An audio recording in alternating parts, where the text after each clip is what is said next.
Merhaba, bugünkü derinlemesine incelememize hoş geldin. Bugün önümüzde adeta dil bilimsel bir dedektiflik dosyası var. Yıllardır süren bir soru, Kürtçenin iki büyük kolu olan Kurmancı ve Zazaki, aynı dilin lehçeleri mi yoksa tamamen ayrı iki dil mi? Bugüne dek uzmanlar kelime listelerini karşılaştırarak parmak izi aramışlar. Ama bugün inceleyeceğimiz kaynak Bingöl Üniversitesi'nden Rovşan Lezgin'in kaleme aldığı bir makale. Ve bize diyor ki herkes yanlış yere bakıyor. Asıl kanıt, yani bu işin suç aleti, dilin derinliklerinde gramer kodunun içinde saklı. Bu harika bir benzetme, gerçekten de öyle. Lezgin'in Kürtçe'de akuzatif, ergatif özellik başlıklı çalışması tam olarak bunu yapıyor. Diyor ki, kelime listelerini karşılaştırmak, iki insanın akraba olup olmadığını anlamak için giydikleri kıyafetlere bakmak gibidir. Biri bir gün başka bir ceket giyebilir, asıl bakmamız gereken yer ise onların genetik yapısı, yani dilbilimsel DNA'ları. Lezgin'e göre bu DNA'nın adı yarı ergatiflik.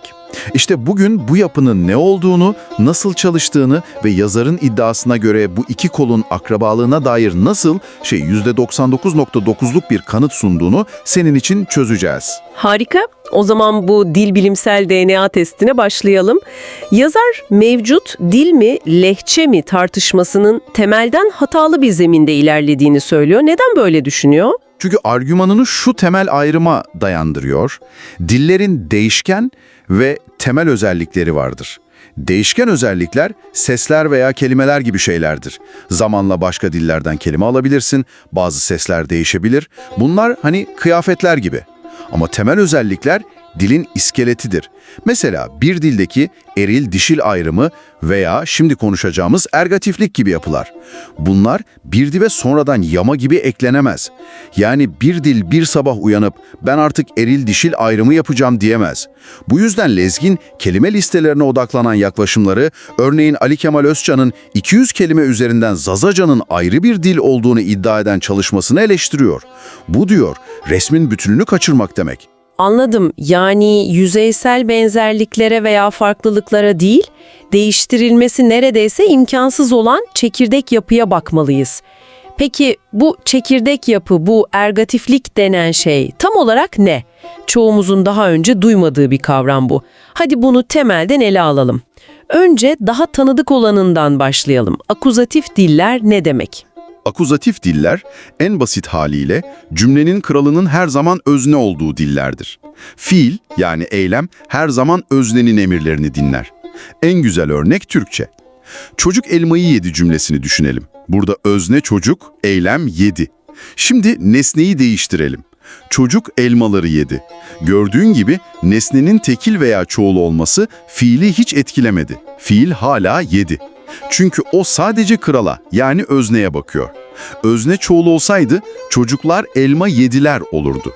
Fiil hemen çoğul ekini alırdı. Kural basit. Özne ne derse fiil onu yapar. Tamam, bu gayet net. Türkçe'de özne kral. Ama sen az önce bir ipucu verdin. Ergatif dillerde bir taht devrimi yaşanıyor galiba. Orada işler nasıl yürüyor? Aynen öyle. Resmen bir saray darbesi oluyor. Ergatif dillerde, özellikle de içinde bir nesne barındıran cümlelerde, yani dil bilimcilerin geçişli fiil kullandığı cümlelerde kral devriliyor. Bir saniye, araya gireceğim. Geçişli fiil dedin. Okuldaki dil bilgisi derslerini biraz asmış olanlarımız için bunu basitçe nasıl anlarız? Çok basit. Geçişli fiil, anlamlı olmak için bir nesneye ihtiyaç duyan eylemdir. Mesela sadece yedim diyemezsin, aklına hemen ne yedin sorusu gelir. Bir şeyi yemen gerekir. İşte o şey nesnedir. Görmek, almak, kırmak gibi fiillerin hepsi geçişlidir.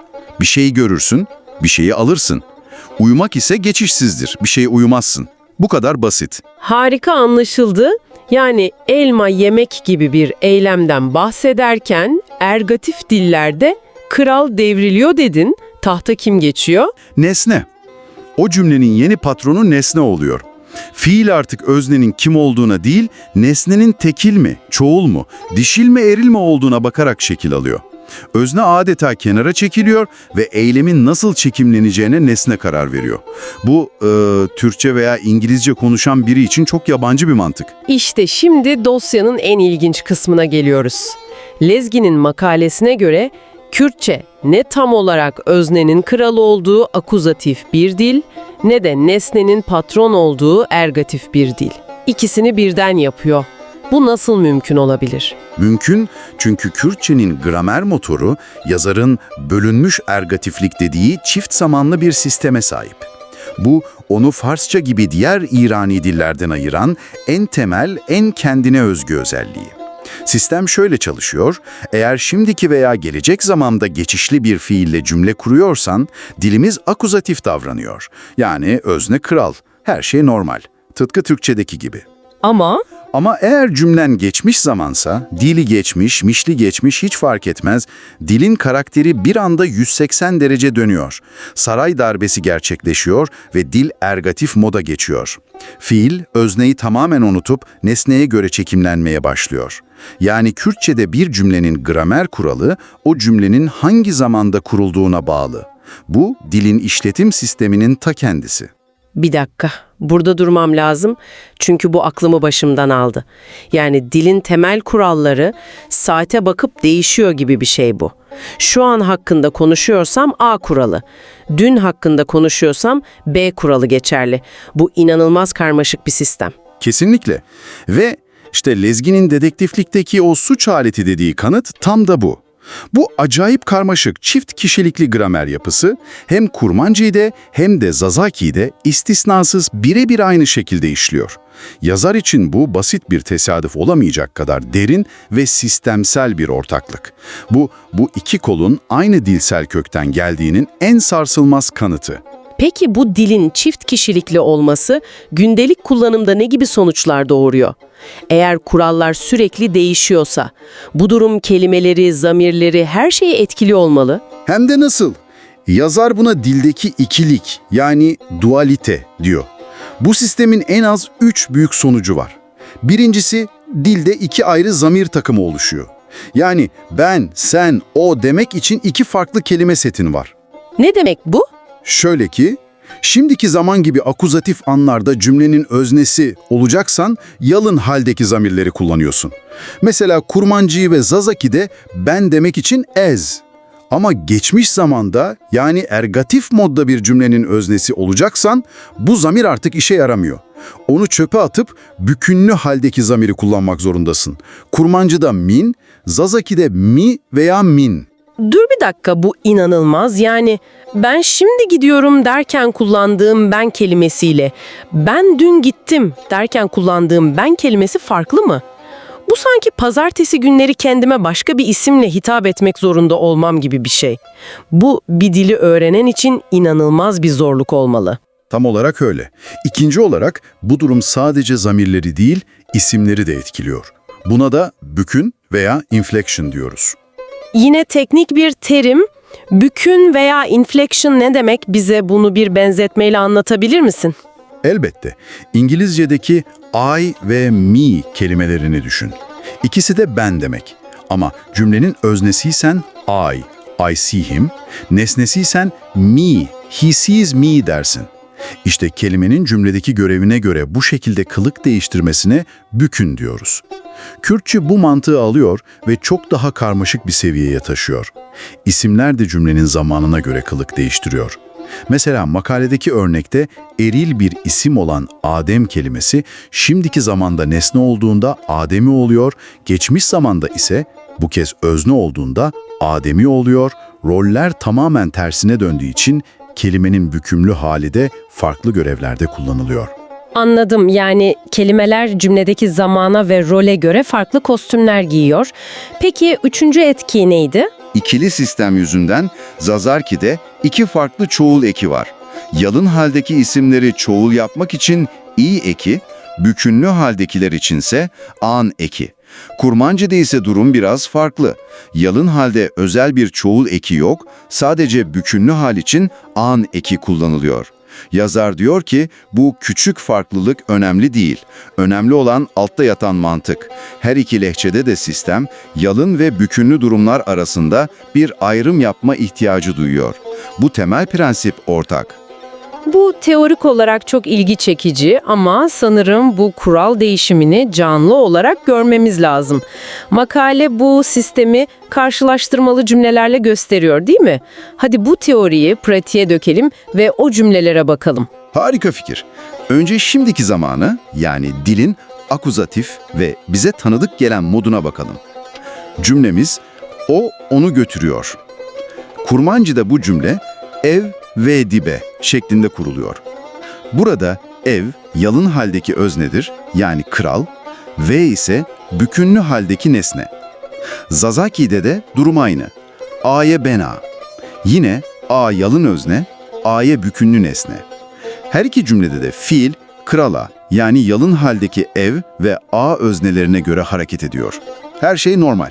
Tamam, şimdi sihirli an geliyor. Zaman makinesine binip bir gün geriye gidelim. Aynı cümlenin geçmiş zaman hali. O onu götürdü. Şimdi dilin ergatis moda geçip kuralları alt üst etmesi lazım. Ve ediyor da. Hazır ol, çünkü roller tamamen tersine dönüyor. Kurmancı'da cümle artık ve ev bir oluyor. Fark ettin mi? Bir önceki cümlenin nesnesi olan ve şimdi bu cümlenin öznesi oldu. Özne olan ev ise nesne koltuğuna oturdu. Zazaki'de de durum tıpatıp ama tıpatıp aynı. Aye haberde.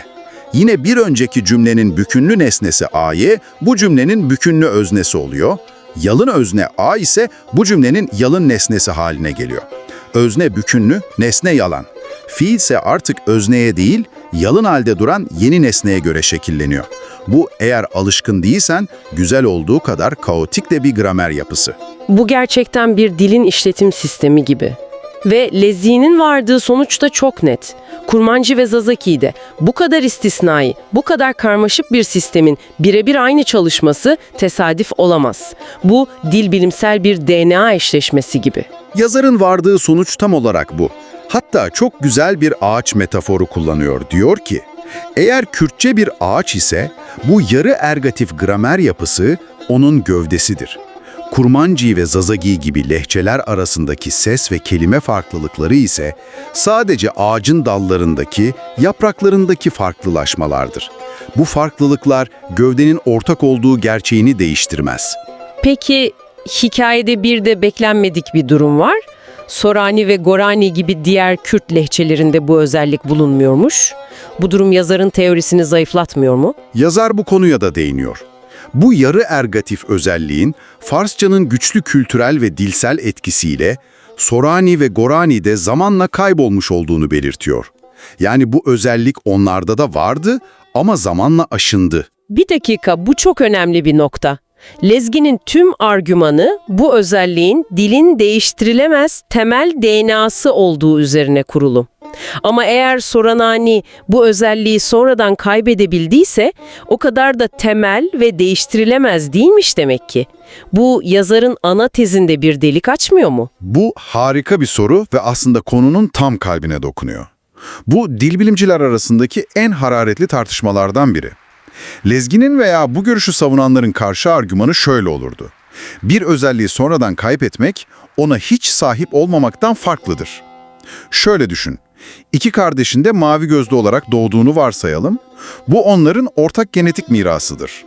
Yıllar sonra kardeşlerden biri kahverengi lens takmaya başlarsa, bu onların ikisinin de mavi göz genini miras aldığı gerçeğini değiştirir mi? Değiştirmez. Değiştirmez işte. Sorani'nin durumu bu. Lens takma durumu Farsça etkisiyle o özelliği maskelemiş veya kaybetmiş olabilir. Ama bu başlangıçtaki genetik kodun, yani Kurmancı ve Zazaki ile paylaştığı ortak kökenin varlığını ortadan kaldırmaz. Çok iyi bir açıklama. Lens takmak genetiği değiştirmez. O zaman tüm bu dedektiflik çalışmasını toparlayalım. Bu derinlemesine incelemeden çıkarmamız gereken en büyük fikir ne? Buradaki asıl büyük paket şu. Bu sadece Kürtçe ile ilgili bir ders değil. Bundan sonra herhangi bir dil mi, lehçe mi tartışmasına bakarken kullanabileceğin yepyeni bir gözlük. Lezgin'in argümanı bize şunu söylüyor. Benzer kelimeleri saymayı bırakın, o işin en yüzeysel kısmı. Dilin kaputunu açın ve motorunun nasıl çalıştığına bakın. Kurmancı ve Zazaki'nin paylaştığı bu inanılmaz nadir ve karmaşık, bölünmüş ergatif motor, onların aynı fabrikadan çıktığının en güçlü kanıtı. O zaman bu inceleme sana üzerine düşünecek son bir soru bırakıyor. Yazar bu temel özelliğin ortak kökeni kanıtladığını savunurken aynı zamanda bu yapının Sorani gibi bir lehçede dış etkenlerle, yani Farsça ile yoğun kültürel temas sonucu kaybolabildiğini de kabul ediyor. İşte bu durum hepimizi düşünmeye iten o kilit soruyu doğuruyor. Bir dilin temel ve değiştirilemez kabul edilen genetik kodu tarihsel süreçte ve kültürel etkileşimle aslında ne kadar kırılgandır? Eğer bir dilin özü, çekirdeği olarak görülen bir yapı, güçlü bir komşu dilin etkisiyle zamanla silinebiliyorsa, bir dilin kimliği dediğimiz şey ne kadar kalıcıdır? Bir dilin ruhunun ne kadarı kaybolunca o artık başka bir dile dönüşür.